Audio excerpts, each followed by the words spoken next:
ezaka nzambe aloba. A utilisé vaso puissamment. Ndenge osambeli pour la mateya. Nzambe alobela yo. Apambola yo nazana liloba oyo na kombo ya Yesu Kristo. Na bapasi pe na minyoko atinda liloba. Liloba ya ebikisa pe kamwe. Liloba tozoteya eza ete ebongisa biso na siècle présent et même ape biso na vie éternelle. Yango nde ezali suka na biso na se na moi yango wana. Ke liloba ebongisa biso boye. Premièrement, et ôter le péché et le moula lisumu. Tango Jésus a zobikisa moto na pasi akolobana e liboso tes péchés te sont pardonnés. Akosuka wana te na sima kolobana e lève-toi, prends ton lit et marche. Na lingi koloba boye soki moto ya zui pardon de péché esengeli pe abika na maladie physique akozala ngo na nzoto. Esengeli pe so azaki bobola ko bape mozwi. Nokite bato batiola nzambe na biso ke wapi kasi nzambe na bango. Tikete zambasa yalo quelque chose na kombo na Yesu. Spirituellement peso makasi ya kokanga manaye. Pe physiquement ozala pe na bonne santé. Lokola Jean zoloba na Gaius c'était Gaius le bien-aimé que j'aime dans la vérité. Je souhaite que tu prospères à tous égards. Que tu sois en bonne santé, comme prospère le temps de ton âme. Et c'est que l'âme là, nous devons la prospérer. Nous devons la bonne santé. Amen. Mosatu nyo soit la tosakara. Biso toyeba kanze muteke tala ndenge na komi ngebute. Biso toyeba kanze muteke na zala na molimo na zala santé bien spirituelle. Le reste wana samedi akopesa ya. Aka biso na kombo na Yesu Kristo. Totanga nano ba écriture tokotambola nango tutelemi likolo. Osée chapitre 6.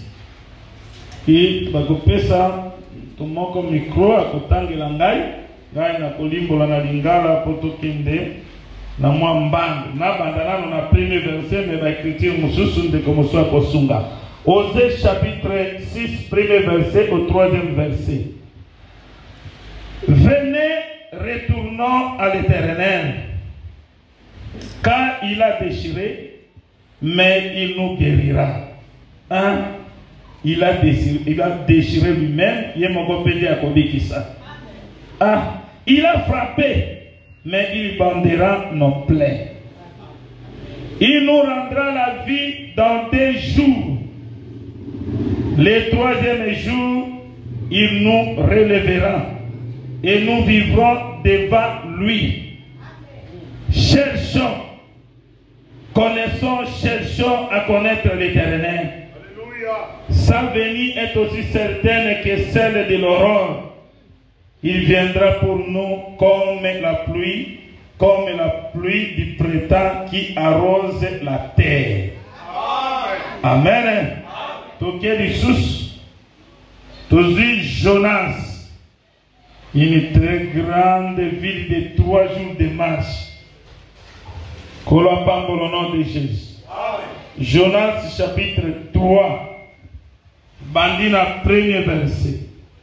La parole de l'Éternel fut adressée à Jonas une seconde fois en ces mots. Lève-toi, va à Ninive, la grande ville. Proclame-y la publication que je t'ordonne. Et Jonas s'éleva et alla à Ninive selon la parole de l'Éternel. Or, Ninive était une grande ville de 3 jours de marche. Pour la parole au nom de Jésus. La ville a 3 jours de marche. Jonas fit d'abord dans la ville une journée de marche. Dès que tu as marché une journée. Tout au cause de la explication. Zamba aïlona lisungi au nom de Jésus.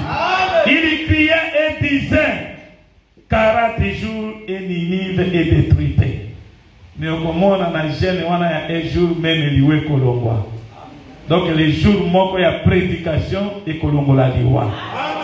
Mais vous avez peine à 2 jours et kotikala okoyeba le pourquoi na yango. Kola pambo le nom de Jésus. Aujourd'hui sous Luc chapitre 13, verset 32. Pena ye moko maître na biso. On dit que Jésus a maître. À mon aïe au nom de Jésus. Toubandi attend le verset 31. Ce même jour, quelques pharisiens vinrent lui dire, va-t'en, pars d'ici, car Hérode veut te tuer. Il leur répondit, allez et dites à Sérénat, voici, je chasse les démons et je fais des guérisons aujourd'hui et demain. Et le troisième jour, j'aurai fini. Mais il faut que je marche aujourd'hui, demain et les jours suivants. Car il ne convient pas qu'un prophète périsse hors de Jérusalem. Betela écriture maboko makasi. Kolo apambola. Aya na bisungi. Na kombo na Yesu Kristo. Amen. Ne teme na biso ezali la marche ya 3 jours. Pe tokosimba pe Ninive comme ezali une ville, une grande ville. Il y a 3 jours ya marche. Deko tokosimba yango elongo na Yesu Kristo nzamba kokamba biso ete ozwa quelque chose na kombo na kolo na biso Yesu Kristo. Amen. Na lingaki na expliquer na lelo kaka la ville il y a 3 jours, mais par rapport non à Adam ni na peuple, par rapport à Jésus-Christ est mort. Parce que Jésus aussi c'est une ville. Jésus a la ville. Amen. Soko koti na kati ya ville wana uzana bomoi. Na kweli soko Jésus a la ville. Il y a 3 jours de marche. 3 jours de marche par rapport à Jésus, ils ont la tabernacle. Parce que tabernacle, ils ont 3 jours de marche. Ils ont la parvis, ils ont un lieu saint, un lieu très saint. On commence à Israël, et c'est là qu'il va en Égypte. Mais ça va venir à Mango, il faut dire Misabango. Mais ça va dans terrain moko ana. Il y a 3 jours kaka mbala moko bakotikana. Mais ça va se faire la gâte, bale kananzela wana. Il faut faire détourner bango nzela moulai. Mais attends, nzela bale kaka moulai, et ça va 3 jours. Amen. Amen. Pour la pambola. Quand tu t'appelles le dimanche na bon moyen yo peut se gagner pour ça la marche à 3 jours. Mais tu commis dans le pas la hôtel, tu sors de la Seigneur Jésus. Israël pour la dima, malobi ezaki na nzela, il y a 3 jours, il y a marche. Et ça dans Exode chapitre 5. Exode chapitre 5. Total dans le premier verset, tout qui t'y nassé. Ce qui ne quoi au kozala, dans la bande kolimbola na lingala. Tout tandika. Ok, premier verset, tout qui t'y nassé. Moïse et Aaron se rendirent ensuite auprès de Pharaon et lui dit, ainsi parle l'Éternel, le Dieu d'Israël. Laisse aller mon peuple pour qu'il célèbre au désert une fête en mon honneur. Pharaon répondit, qui est l'Éternel pour que j'obéisse à sa voix?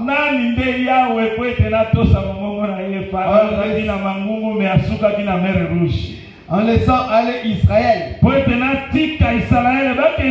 je ne connais point l'Éternel et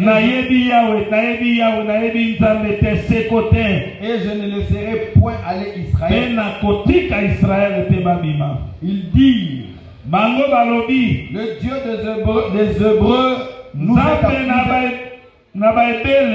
est apparu. Permets-nous de faire 3 journées de marche dans le désert pour offrir de sacrifices à l'Éternel, afin qu'il ne nous frappe pas de la peste.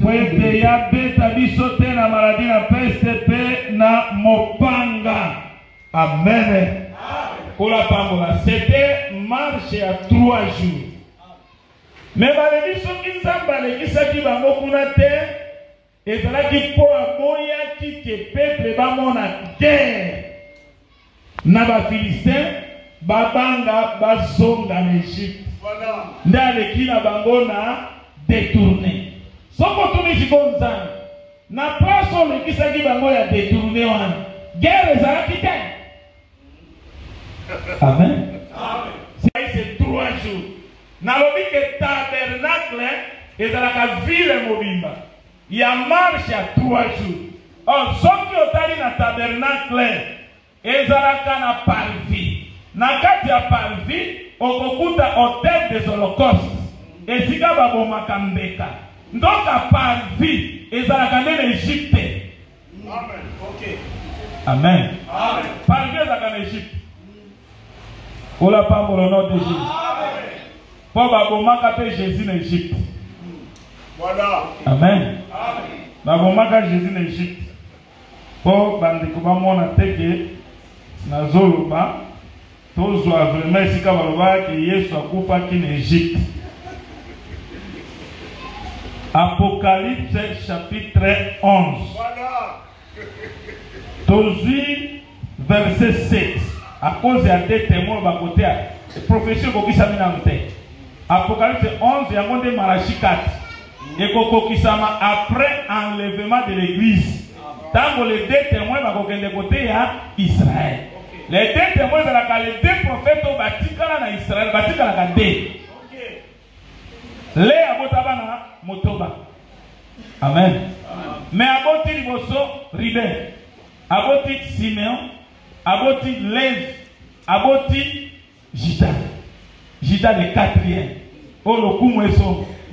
Maintenant aboti a 4e li kumwe kangana. Abota lisute. Atika lika na bana mi bale na libumu. Amen. Amen. Oh, 6 o bazana Israël, 4 ya liboso zalaka, 3 ya liboso zalaka la loi, les psaumes et les prophètes. Le 4e, Jida, c'est le Seigneur Jésus. La parole faite est chair. L'ilobelati, tango Jésus a yé, les hommes s'appellent Mosu Monene, Azat. Mais na liboba na Israël, batika kana basakoli bibali. Oyo bakobi malisusu, pona côté ya Israël. Mais ça bisote. Biso mosakoloto yamba, c'est le Seigneur Jésus. Amen. Amen. Il y a 2 prophètes batikala en Israël, il y a un de Apocalypse 11, il y a un de Malachi 4, il y a un de Mapapumi Balé à Pongo et Kopesa Manamwasi pour akele na biso. Kola pambo le nom de Jésus. Kola pambo la yo. Zoa kape Mapapu na komo la Yesu. Tango tozo expliquer la parole, zoa lobi au nom de Jésus. Tango bazalaki kobeta lisolo ya mwana oyo Élisée asekwisa ye. Tango azobetaka lisolo ya mbala moko balobi na mwasi wana bayibozongisele biloko na ye. Lisolo ya mobali moko akufa pe asekwa ezongiselaka biso nyonso tobongisa. Tonse sika Yesu akufaki na Égypte. Donc ndenge bazoloba na obi esakoli ekozala après enlèvement. Quand ils auront achevé leur témoignage, la bête qui monte de l'abîme leur fera la guerre et les vaincra et les tuera. Balobi, leurs cadavres seront sur la place de la grande ville qu'on appelle symboliquement Sodome et Égypte. Là même où leur Seigneur a été crucifié. Jésus a été crucifié en Égypte. Écriture en mot. Amen. Symboliquement. Allégoriquement. Symboliquement. Ça dit qu'il y a un mystère. Jésus a coupé en Égypte. Jésus a coupé en Sodome. deux pays battant. Il faut se dire que parvi est dans la Égypte. Parvi de Sika au terme de l'Holocauste César. Et Sika va vous magagner. Pour Israël va bima. Et c'est là que moi n'a pas été à Koufa en Égypte. On dit que moi n'a pas été à Koufa en Égypte. Nasima na moi n'a pas été à Koufa en Égypte. Et c'est là que Israël va bima. Na parvi est à la Cana. Au terme de l'Holocauste. Et dans la capelle à quitte des reins. Il faut faire ma tambola. Bah comme à la mer rouge. Mer rouge et des quitte des reins. Et tant qu'on va continuer la mer rouge, va continuer à désert, va continuer à lier saint. On a lié saint, il faut que tout le monde a lié pas. Il y a un ça qui ça qui mane. Na lié saint, il faut que tout le monde a chandelier. Il y a un tout le monde qui la colonne de feu. Amen. Si quelqu'un a lié saint, on lui a dit au nom de Jésus. D'abord, personne la bonne nourriture au nom de Jésus. Pour la parole, on a compris. Marche au Bako Basara qui marche à 3 jours. Et c'est qu'il va dans la parvis. Après, Bako Tana, désert. Désert de Sikali Paisari. Désert de Sika Bakosala Barosa. Désert de Sika Oyo. Nzamba Kokisera Bango li pape mouinde Kongengela Bango. Amen. Yamonde lié saint. Amen. Désert pour la Bango Zaki lié saint. Après, on a dit Bakokati Sabisu sur Jourdain. Pour Bakota Cana. Au Cana, c'est le lieu très sain. Et là, combien de places au Bakati ici? 3 places. C'est-à-dire c'est les 3 jours. Amen. Oh, c'est quelqu'un qui va marcher. Quand on zéro va les 3 jours, dans la mission, on a 3 jours. Mais 3 jours pour mon il faut dans l'assemblée de saints. Amen. Amen. Égypte, Jésus a Koufi, Égypte, le monde. Nzambe po akufa il faut la tanzoto akita na mabele. Tango akiti na mabele nde ba boma ye. Yango ba bengi Égypte yango symboliquement, c'est-à-dire dans la libomba li ebomba. Égypte lelo c'est le monde. Nzambe mobimba tika likolo akite kokufa na mokilo ya masumu. Pona ngai na yo mokilo za kapelo kola parvi. Amen. Oya ya kakufa. Amen. Pour la parole au nom de Jésus. Et Sodome peut, ils allaient quand Jésus peut accoucher kuna mais kuna na kokota tena peso ka flash na ngo. Moi si moko azala kawana pour la tina na kutala Sodome akoma libanga na Mungu. Tulivi ke italisaka na ba voler belé. Moi si on n'a pas baluka ka statue ya Mungu ona na moko na kolo okozo yango même soki to lobi le lote. Pour pesa yango pozo na ngo bimba ngo nyonso nom de Jésus-Christ. Amen. Alors bien aimé, tolobi ke marche pe wana mais mingi to kosimba vraiment ba tabernacle te pour comme ba biso mosika. Mais to koyeba ndenge nini nzamba kokamba biso. Nini bezala ki ville monene il y a 3 jours de marche. Mais avant tout comme na peuple de Dieu, on a marché à Jésus-Christ. Pona kokango la pona kobikisa ye moko na no pe azalaka ville. Amen. Yesu Kristo azalaka ville. Azaka ngumba monene. To banda nano kotalisa yo ke moto pe moto boya azalaka ngumba. O moto no taliso lelo yo kongo na ezaka da ngumbo bazolo bilango na proverbe. De kokamwa ke ndenge ni na proverbe bake kolobela ata. Proverbe chapitre 25, verset 28. Comme une ville forcée et sans muraille, Engumba, Oyo Babukia, Pezana la muraille était, ainsi est l'homme qui n'est pas maître de lui-même. Na kweli soke adata ngoza masalaka azalaka Engumba na ba muraille. Mais à partir ya serpent de engumba miraille longwe pe engumbe komi forcé et boucan. Amen. Mais quand on a moto moko il faut ya kotombo ngumbo et boucan kiwa. Amen. Amen. Amen. Yango komona Jericho tango nani abuka yango ba sacrificateur na Israël basalaka batu na suka na krina trompette Jéricho bukani nani alapisi bato Josué alobi alakela mamabe motoyo akotonga lisusu ngumba ya Jéricho soka liya tonga Jéricho il faut apesa mwana na ye ya liboso pona fondement apesa pe mwana na ye ya suka pona oyo etali porte et mais soko tali na Bible ezaka na moto moko hier de Bethel ye vraiment boye atonga lisusu Jéricho pe bomi mwana na ye ya liboso bomi pe mwana ya suka bien aimé basaboli basala makambo moko pona biso eza enseignement mais atoboma vraiment mwana na ye we pona elo biso tozo enseignement mais yo lelo koboma mwana te Paul lelo hier de Bethel oya tombole ngumbo ye kweya son nom c'est Jésus. Apesa mwana na ya liboso pona tina na fondement apesa pe mwana na ya suka pona tina na kotia porte.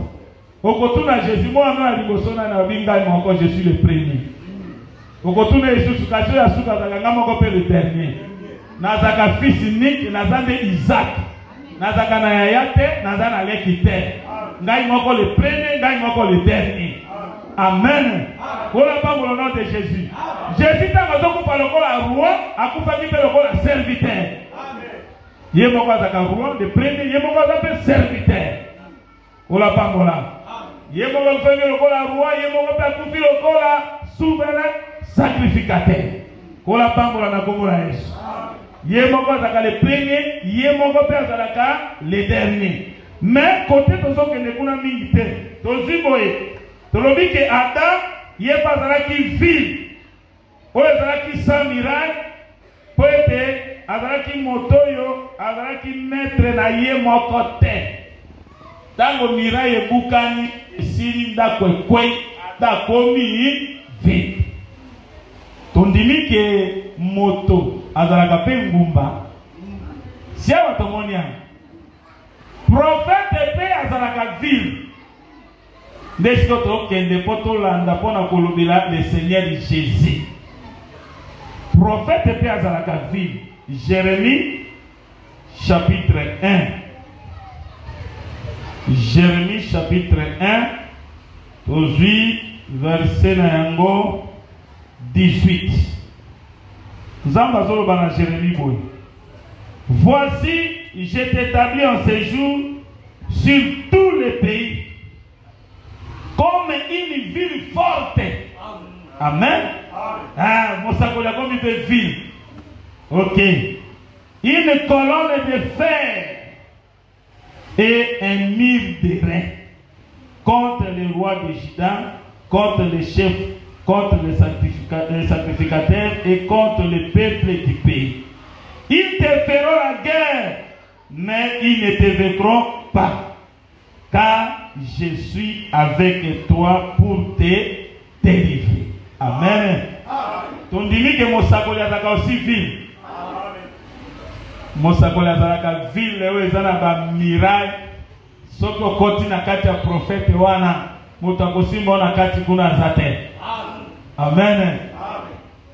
Jérémie a bukoma ye moko nangolu ya Nzambe kola kosumba nom de Jésus. Mais voilà que le prophète a aussi ville. Nous avons le ville, il y a 3 jours, il y a marche. Amen. Dès que nous avons que Jésus-Christ a aussi ville, il y a 3 jours, il y a marche. Azalaka Abraham yemoko, Azalaka Isaac yemoko, Azalaka pe Jacob yemoko. Amen. Donc Abraham c'est le père. Isaac c'est le fils, Jacob c'est l'enseignement. Amen. Amen. Nandanga malamu ko comprendre na kombo na Yesu. Tukokita mama ko comprendre kaka ndenge basera sabe de sema takamata. Soki akena lingomba mosusu akoko mata motei. Na ebisi bino ya so. Ndenge bafanda yakina otanga wana sokoma wana. Soki omeki kolekisa awa kolekate. Mekune kana bango. À côté attaque les capacités na bango na ya mobile. Ola pa pour le nom de Jésus. Ah, ville à 3 jours de marche. Et Seigneur Abraham ezala Isaac, ezala Jacob. Amen. Donc Abraham c'est le père. Abraham c'est la pensée du Kanisianzan. Et Isaac c'est le fils. La parole faite chair. Et Jacob c'est le Saint-Esprit. C'est l'enseignement par le Saint-Esprit. Amen. Parce que Jacob a aussi témoignage. Marche à Jésus, c'est aussi Marie, Moïse et Aaron. Amen. Marie, moi, marche à Jésus, on a promis Marie. Il y a des mois dans les bossos, on dit que Marie a eu Moïse. Marie pas qu'il y a Aaron. Congo. Moto ya batela Moïse tango bakende ko tena kitunga zakane Marie. Wana yotanga kaka na Exode chapitre 2, bandaka na premier verset. Moto ya batela Moïse c'était Marie. Amen. Moïse na mai Marie azota. Nanga kozwa mwana ti mwana mwasi ya Farao kiti. Kokita ya azota la kati. Yenda zo surveiller mwana. Po eloko ya mabe komela mwana te. Kuluta zo surveiller la kinaye. Amen. Mais kuluta mo ya mwasi. Tokoyenga ye. Kola pambolo na de Jésus. Amen. Kuluta mo ya mwasi. Na sima Moïse nde bakende kotie na kitungu. Kitunga yango bachaye esengeli bacha potopoto. Mais bakozuka na potopoto te ko bapakola mafuta. Po mai ekota te bo mwana te. Amen. Mais Aaron yende kulutu ya Moïse. Mais Moïse a sukolaka Aaron. Voilà. Lévitique 8. Tango yo babuli sike awa ko manganga nzambe si Moïse nda sukola Aaron. Aaron kulutu. Siko Moïse lek ya sukoli ya. Alongola bema bilamba sukoli. Kola pambola. Yango na koyebi soke même tango Jésus ayaki. Nakutana kite Moïse na Aaron. Amen. Entre Jésus na Jean-Baptiste na sukola moninga. Jean-Baptiste. Siko mota sukola kanda za kayaya. Siko entre Jésus na Jean-Baptiste na nde mokolo.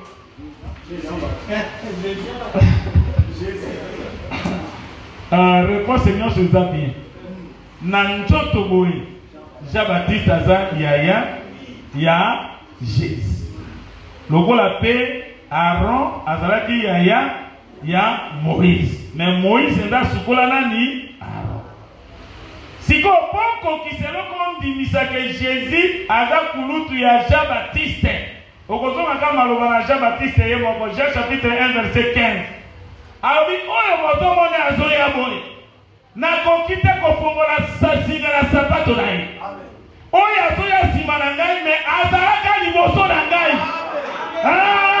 Jésus est le premier-né de toute la création. D'être le premier-né maboko makasi au nom de Jésus. Yango na koyebi sawa boye. Lata elamba ya premier-né okozwa bénédiction.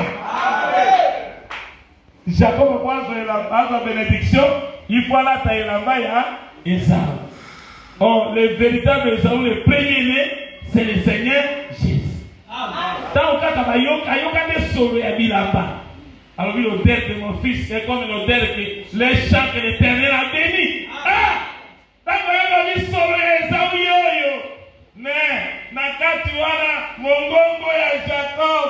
On a content que Jésus a le premier, a aussi le dernier.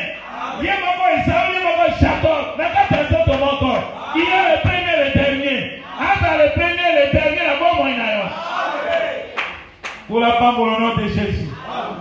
Akanisayo. Ce qui a continue à vivre dans le premier, a s'appelé le dernier. Akanda. Bondokiero dans la terre. Akanda porte maladie contre la terre. Akanda porte bobola contre la terre. Akanda porte maté Abraham contre la terre. Amen. Après ce que l'évangile éternel. Bien aimé, Makamoto, c'est la voix qui tombe. esenga kabisa tanzambe yako zwa biso tokende kopema me kolamisaka programme ne tozata na se na moyo me batelaka ilakisi soko kufi kokufa nde kati na nani na kolo. Amen. Yango nde natalisaki boyeke Marie azokengela leki na ye Moïse na mai me Aaron intervention ekozala ngokani ntango bakoloba kekende okangola libota Moïse alobi nayebi koloba te ndeza makoloba ke yoyebi koloba te oyebi te nga nasali monoko Aaron akozala monoko na yo akozala prophète na yo Aaron akointerpréter. C'est-à-dire que l'enseignement c'est Aaron. La lumière c'est Aaron. Ndenge moko Moïse c'est comme un père, le fils c'est Isaac, Jacob c'est l'enseignement, Marie aussi, yende première. Si comme Marie aza nani, moi je suis liboso to benge Marie aza nani. Est-ce que ça ne ba Marie ba kero ba pandiao? Te. Libero ba kabongo te. Yoka si comme Marie eloko ya liboso. Eloko ya liboso ya Nzambe komo nango Marie. Si mando kozwa Moïse. Tozi Ecclésiaste 7 verset 4. Nous lisons au nom de Jésus. Amen. Tango koyoka yo moko koganga. Ecclésiaste non, toza Proverbe 4, Proverbe 7 verset 4. Proverbe 7 verset 4. Yoka ni baloba. Dis à la sagesse. L'obé la boigna, dis à la sagesse, tu es ma sœur. Amen. Amen. Sagesse, c'est comment on dit? Sœur. Oh, Marie, avec la sœur et Aaron, et sœur et Moïse. Ye Marie wana, ne aza mwana ya liboso. Mais balobi lobela ndeko na biso ya mwasi ke yonde boigna. Dis à la sagesse, tu es ma sœur, et appelle l'intelligence ton ami avec eux. C'est-à-dire que Marie a dit la sagesse. La sagesse c'est ce qu'on a dans. Ok. Quand la pambolona de Jésus. Bien le mot dit que sommes à sage biki. Sommes à sage biki. Sagesse c'est ça mon aliboso. Yokanene, je crois, Proverbe, chapitre 8, tu vas dire verset 22. Tu vas dire on a premier verset pour le yokake, et c'est la sagesse. Yokanene verset premier. La sagesse n'écrit-elle pas, l'intelligence ne lève-t-elle pas sa voix? Yokasiko na senenga zokita. Tu verset 22. L'Éternel m'a acquis au commencement de ses œuvres. Zamba zonga eloko ya liboso na makambo na ye nyos. Avant ses œuvres les plus anciennes, liboso na biloko na ye nyos ya kala, j'ai été établi depuis l'éternité. Dès le commencement, avant l'origine de la terre, j'ai fui enfanter. Nabotamaki, car il n'y avait point d'habits, point de sources chargées d'eau. Avant que les montagnes soient affermies, avant que les collines existent, j'ai vu enfanter. Amen. Amen. Il n'y avait ni terre, tout ça. Avant même poussière et animation, seulement sagesse à Sabotamaki. Amen. La sagesse, c'est le premier aussi des hommes. Amen. Le premier des hommes. Job et Bongo. Job chapitre 31, verset 15. Alors, Bible. Celui qui m'a créé dans le ventre de ma mère, ne l'a-t-il pas aussi créé? Au Kiti, il dit avec Kolobanini. Même Dieu ne nous a-t-il pas formés? L'Éternel m'a créé les premiers des hommes. Au nom de Jésus-Christ. Amen. Zamba créa Il est le premier des hommes. Ce qui n'a pas été même la fois prochaine de ton ça. Amen. Si vous avez la sagesse, et là pour la liboso, on a une sagesse. Comme on a une sagesse, on a des amis. On a la liboso. 15-17, ok. Qu'on n'a pas mon bien aimé. Nous n'avons pas mon on a 15, combien? 7, ok. Et qui naît le premier des hommes, a-t-il été enfanté avant les collines? Avant le monde, j'ai dit à Botami, Boye, Denga Botamaki na Marie, Asa Botamaka na moi si moko. Moi, c'est un peu éternel. Aïe, j'ai mis la sonne. Et Yawazaka, moi, ça, ça a fait mon bail. Soko qui a enfanté na Bible, ça a gagné moi si. Ah oui. Amen. Et ça a moi si. Parce que le temps, na nini. Esaïe chapitre 45, dans le verset 10. Vous voyez que moi, c'est un fatal. Même temps, Abraham a engendré Sarah qui nous a enfantés. Mais tant ok. Esaïe chapitre 45, verset 10.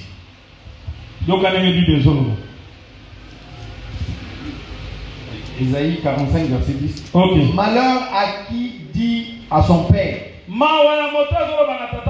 pourquoi m'as-tu engendré? Et à sa mère: pourquoi m'as-tu enfanté? C'est-à-dire, moi, si je Amen. Et la femme dit enfanté. Quand on dit que l'Éternel m'a enfanté, c'est-à-dire l'Éternel a commencé moi. Et la Bible dit que sans la femme, il n'y a pas de création. On va dire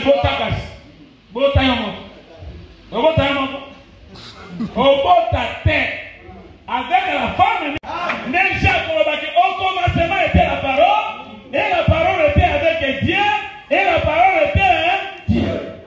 Parce que c'est la parole. Amen.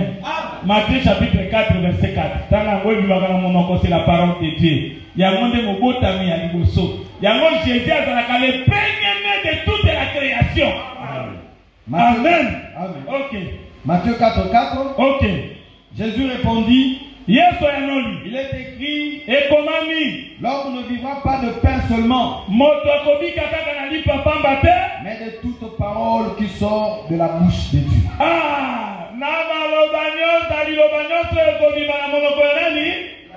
C'est-à-dire la parole, c'est lui le premier-né. Jésus a le premier-né dans toute la création, a le premier-né d'entre les morts. Donc, il y a des cas, Colossiens, chapitre 1, pendant le verset 15. Là, la terre,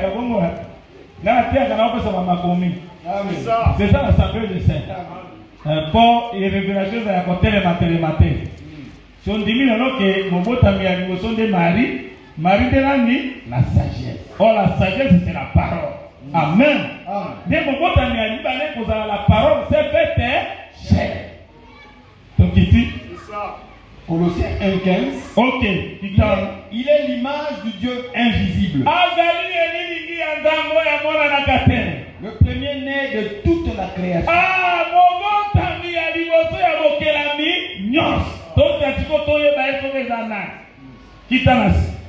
Car en lui ont été créées toutes les choses qui sont dans les cieux et sur la terre.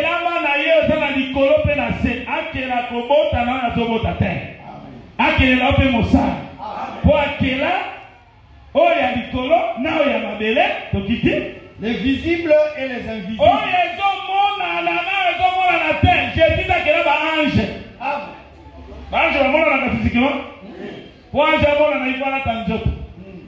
Amen.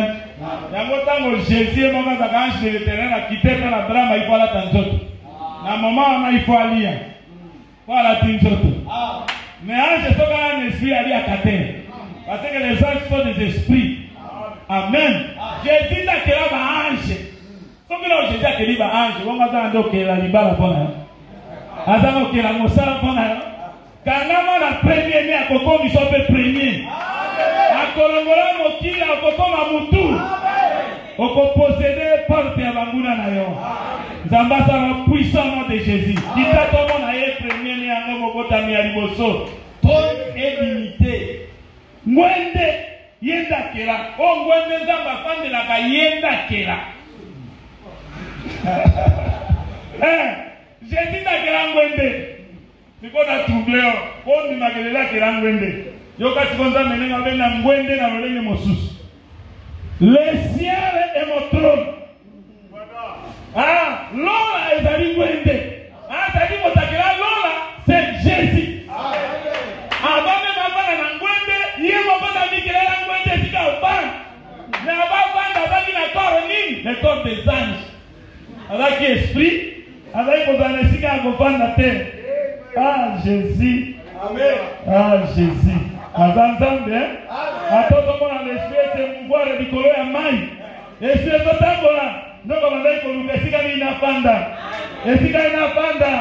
Atotambola di kolo ya bato, atambola di kolo ya Da, atambola di kolo ya Abel, di kolo ya Noke, di kolo ya Noé, di kolo ya Abraham. Atotambola tambola, atotambola tambola. Azoluka esika ya kofanda. Amen. Donc esika ya kofanda iko mabele di malamai. Amen. Yango mokolana tango bazo baptise yende mabele. Tango bazo bimana mai, il faut esprit ya. Ekita bana na kati na e. Amen. Jésus azanzambe. Tiketa bana na kati na yo. Oba na peko tout à tolo que si tu es pour moi, qui sera contre moi? Toza l'évangile otokole la relate ba frère. Ma sœur tole la relate to banga kanzamba kotombola biso. Biso même totelemi lelo yo. Tozotambola tambola tozosala misala tozobika pe mwa lolenge mwa malamu tozala bato tozalaka pe na eloko te. Évangile otekomisa biso pe bato. Tozala na bandeko na ngai omelelo aza na puwa ndenge aza wana. Yo mpe Nzambe akosala au nom de Jésus. Amen. Nzambe akosala na kombo na Yesu. La sagesse de la parole, qui t'a fait aussi, ça tombe divisa que Jésus est le premier de toute la création. C'est lui la parole. Domination, autorité. Bokonzi, pe bokonzami, nyoso yenda kelaya. Tout a été créé par lui et pour lui. Oh, Jésus c'est lui le créateur. Nyoso kelama na ye, pe po na ye. Il est avant toutes choses. Et toutes choses subsistent en lui. Il est la tête du corps de l'église.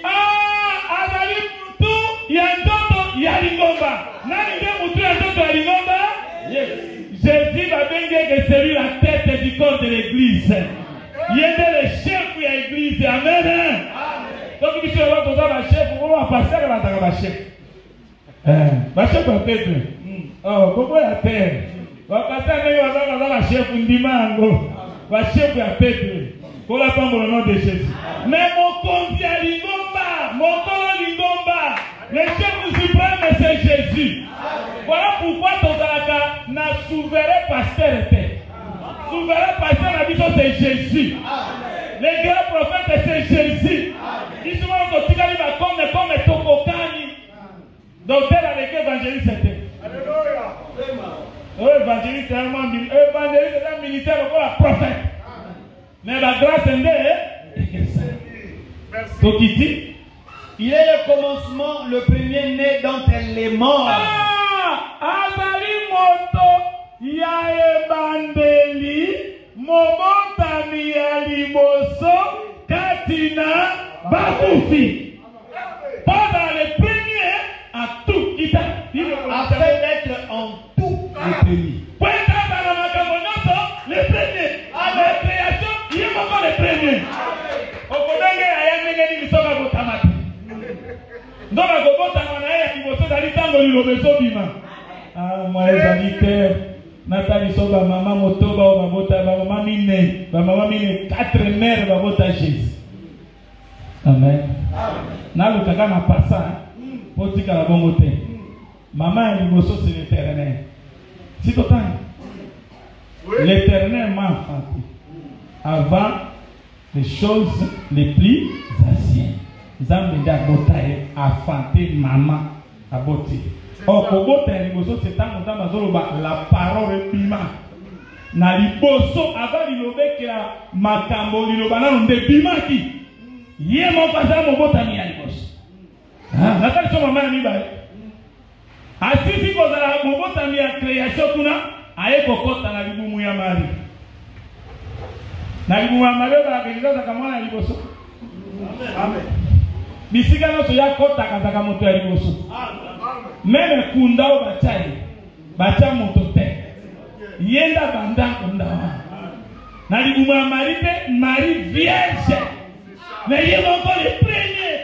À côté de la voix, Jésus a dit le Saint-Esprit te couvrira. Comment tu as demandé que vous avez mokili balete? Maman botama na mosina mobile. Bango tu basakoyo. Abotama na basina mobile na basakoyo na bino bato moindo. Si vous voyez ya bango yote. Abotama na mosina mobile. Mosakoyo ya bali. Avec un Saint-Esprit, mais Saint-Esprit est bali. Saint-Esprit a fait si bon à l'Iban. Azena Babokilo. Azena Banoko. Vraiment. Oh, il y a vu son Saint-Esprit à la terre. Amen, à moi si paix. Amen. Mettez-la dit au bain d'abord, ma boque, ma tête. Amen, j'aime. Les premiers de toute la création. Le premier d'entre les morts.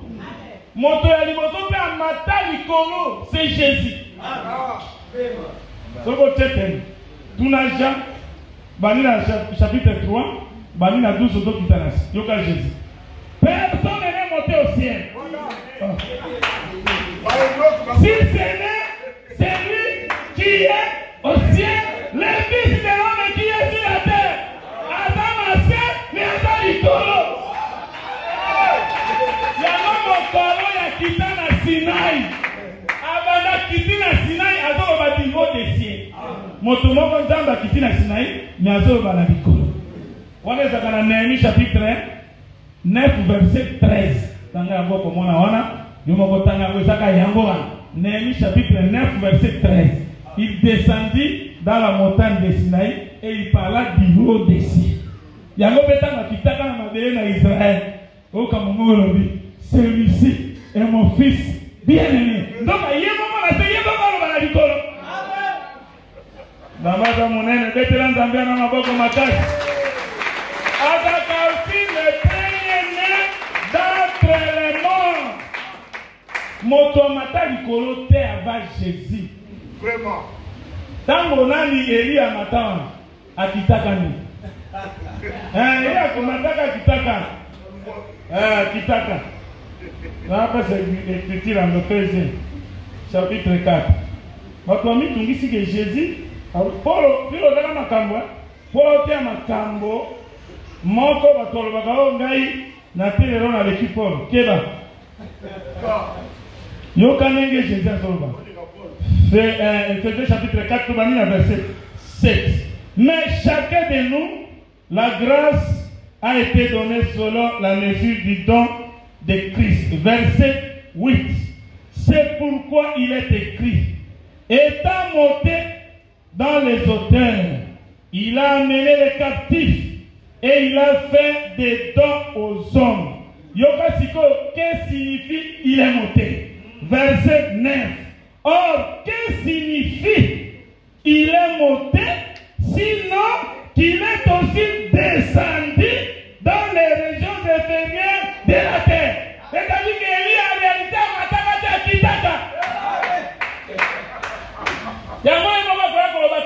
Personne n'est monté au ciel. Vraiment que tout va quitter. Et il va kufa. Amen. Vétéran, il y a assez quoi votre navigation.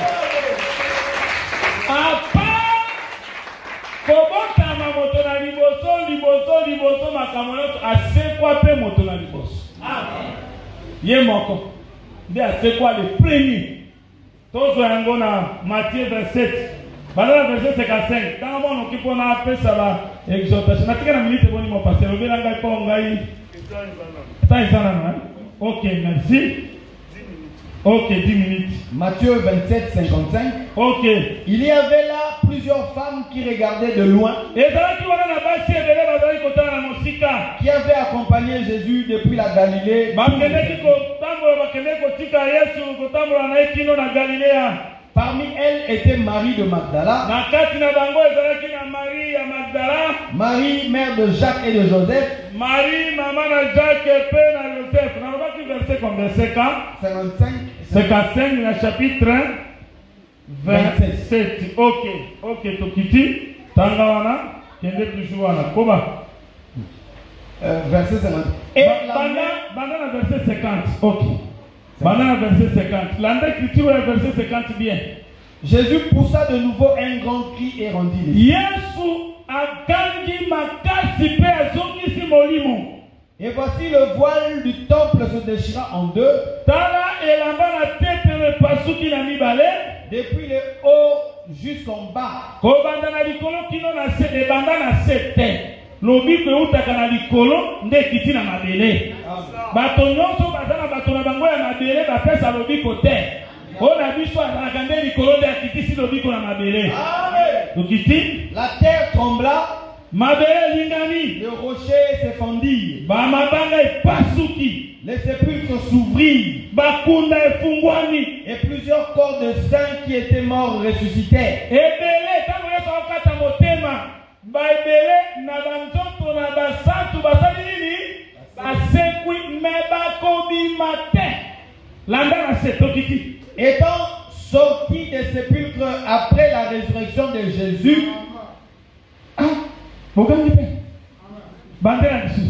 étant sortis des sépulcres, basekwi mebabimate. Pourquoi bakobi mate? Pour Jésus dans le premier.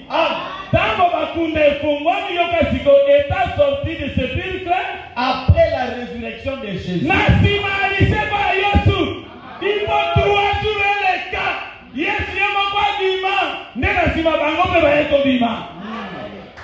Le premier nous a créé mort. Apocalypse chapitre 1 verset 5. Jésus a dans mon botami à l'imoso katina bakufi.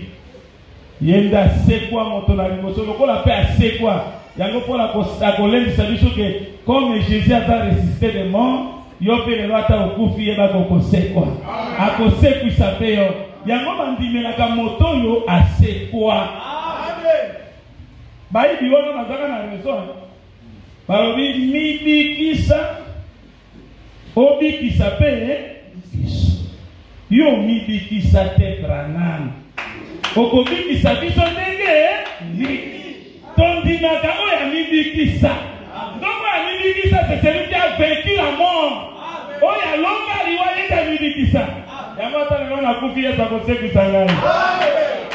Amen. Paul azolobaki ata tokufi tondimaka lokola Nzambe asekisaki Jésus akoramener pe par Jésus ceux qui sont morts en Christ. Amen. Ola pambola na kombo na Yesu. Amen. Ok, nangana batayisa que Jésus est le premier. Oh, kondimi que la sagesse n'est mobota mi aliboso. Marche misato ya Nzambe. Oh, la sagesse c'est la parole. Si quoi deuxième étape ya liloba Zacharie, deuxième jour ya liloba. Joa 1, Jean chapitre 1 verset 14. Toke na mangwana. Jean chapitre 1 verset 14. Et la parole a été faite chair. Et elle a habité parmi nous. Pleine de grâce et de vérité.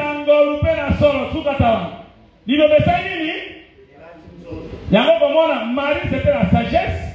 Moïse était l'ilobela tintot. O basalaki kitunga na ye na potopoto. Mais bapakoli mafuta. Oh, mafuta wana ndio Jésus l'Éternel m'a oint. Amen. Mais à la tintoto c'est la parole faite. Yende Moïse. Amen. Nasimalango c'est Jacob. Jacob c'est le témoignage. L'itatori. Nakeneka koye biso ke bien aimé ville tozolo belalelo. Ville ezakape ngolu. Amen. Ngolu ezaka moto mobimba. nzambe kaka tondimela Yesu ye kaka wana nde liloba liloba elata nzoto nde Jésus kaka ye azalaki éternel alati nzoto ayei akumbi lelo c'est Aaron nde moto azopesa explication na baécriture. Oh, Jésus ntango ayaki na nzoto apesa explication te. Amen. Yango Moïse alobi nayebi koloba te. Jésus bapesa explication te. Zo ata likomi moko frère tanga kaka na noki tokende mwa noki pesa explication te. Lilobo to te etala yo ebikisa ono de Jésus. Mais nakosala makasi le vendredi tokotika pe temps pour la prière. Olokola tozwi mwa ta ebele lelo pour la prédication. Mais vendredi tokoteya totiki pe temps pour la prière. Liloba pe kangolaka. Liloba pe longolaka balie ya famille. Liloba pe longolaka babotutu. O quartier wana babala quartier liloba ne tobalisa yo. Liloba konsaka moto na mosala bisiko aza na moto te. Mais liloba nde kotisi kuna na makasi. Kanisa nega kotisa Joseph na mboka ya bato. Voilà.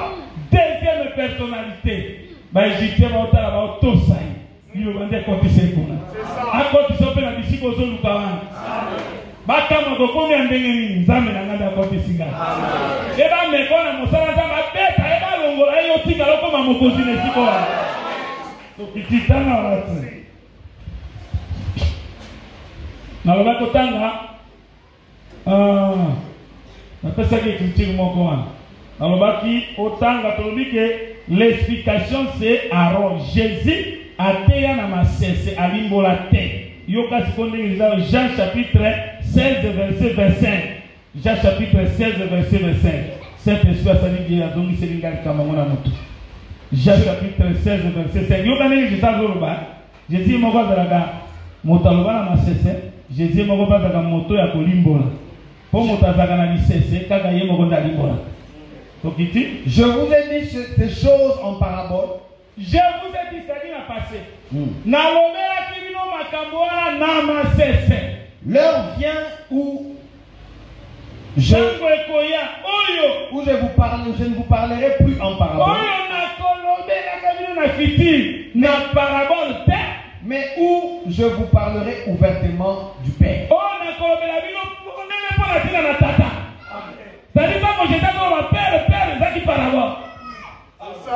Amen. Mais il y a le parabole, quand il y a ouvertement du Père. Ouvertement du Père, c'est le Saint-Esprit.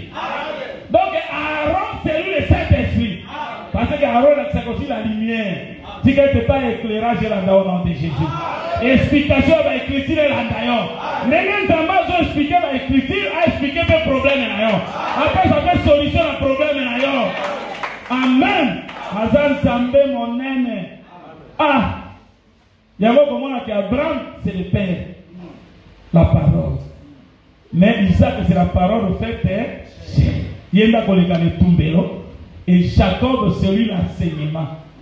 Pour ôter mon coco et ma terre, il faut tant que Congo y a 12 fils à Jacob. Tout tant que moi, écriture, mon Tozuni Psaume, n'a que nous souki ça, on a Psaume 31.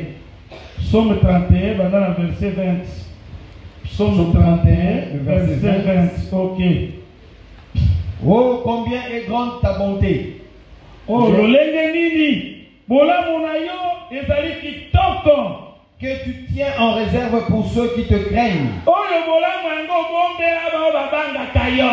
Que tu témoignes à ceux qui cherchent en toi leur refuge. O pesa kala ya solo matatu ne pa na ba ba so luka. Ko bomba manakati na yo.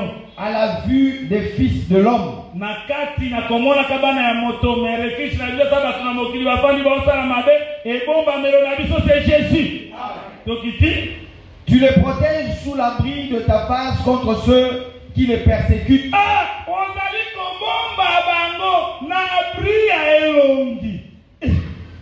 Elongi bomba moto. Elongi nzambe bomba ka moto. Amen. Est-ce que vous dites tout pas dans nos cas que l'on y a ensemble après tout continuer la écriture. Zoa nombre chapitre 6 verset 22. Tant que mon qui to libérer basantu. Basantu ba kenandako. Nombre chapitre 6. OK.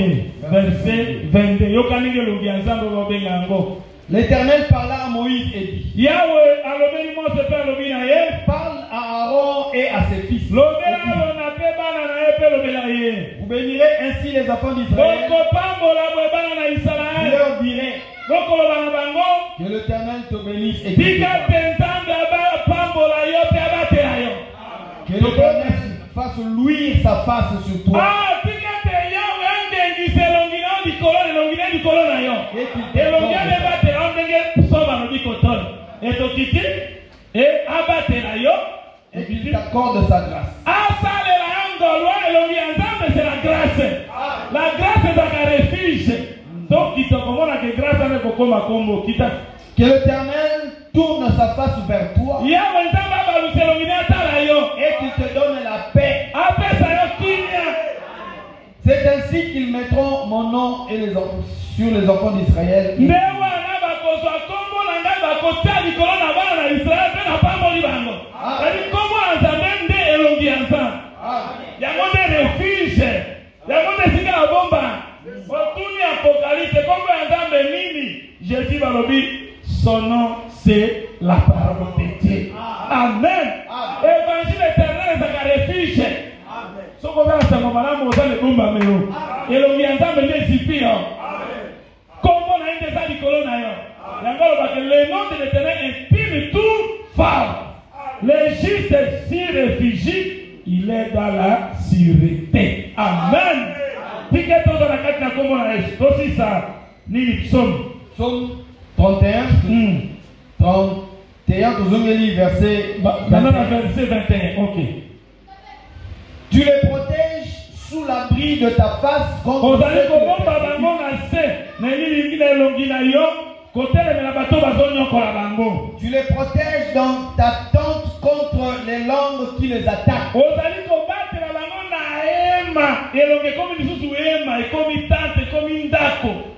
Oyo bazali contre balolemo nyonso ezo attaqué bango tikete lolemo nyonso ezotelemela justice contre toi en jugement l'Éternel a condamné encore. Amen. Eza ya bakoko ya banoko nzambe akondamne. Okoma na kati ya Jésus komi nouvelle création. Odala makambo ya bakoko te ona odépendre na banoko na banini te. Salisa bango me moto atia bakoko na ete likolo na yo. Verset 22. Béni soit l'Éternel, car il a signalé sa grâce envers nous, envers moi, comme si j'avais été dans une ville forte. La grâce du Seigneur, c'est une ville forte. Amen. Oh, la grâce, c'est Jésus. Vraiment, tant que coquille. Dans le psaume 122, mais tout souka. Le vendredi, Amen. Jésus a sa ville où il y a 3 jours il y a marche. C'est le tabernacle. Et ça n'a pas vu. Lié 7, n'a lié 13. Quand Jésus n'a sa père, il y a mon fils, il y a mon Saint-Esprit. Son voisin n'a qu'à faire Jésus, on a la ville, on est dans la carte de sécurité. Mais sa forte ville, on monte à terre. Mawa, ada soki abukana ko atongama libanga te. Amen. Na suki wana ada abukana tongama libanga te. Balobi na Genèse chapitre 2 verset 7 on dit Nzambe azwaki poussière de la terre asali nango ata. Mais kaka ye Nzambe ye moko ayi koloba na Matthieu 7 parti kuna ba verni na lobi ke moto ya tongi ndako na likolo na nzela.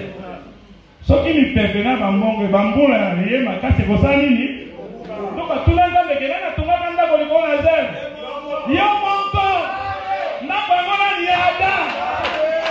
Dikana na tongi ndako ya mibale. Tuna kenda ko ya likolo ya libanga nani? Ngai moko Nzambe de Jésus. Alors oui tu es Pierre. Merci Seigneur. Je bâtirai mon église. Les portes à ce jour de mort et coco église bando qui va comprendre la note. On va dire qu'il va aller là tout à l'heure Jésus. Comment ça qui malade déjà babi qui sayo. Comment ça qui a problème et soit solution. D'abord va ça pas pour la yo, pas pour la mota, pas pour la bombe na bunde bitumba, na kombo na Yesu Kristo. Amen.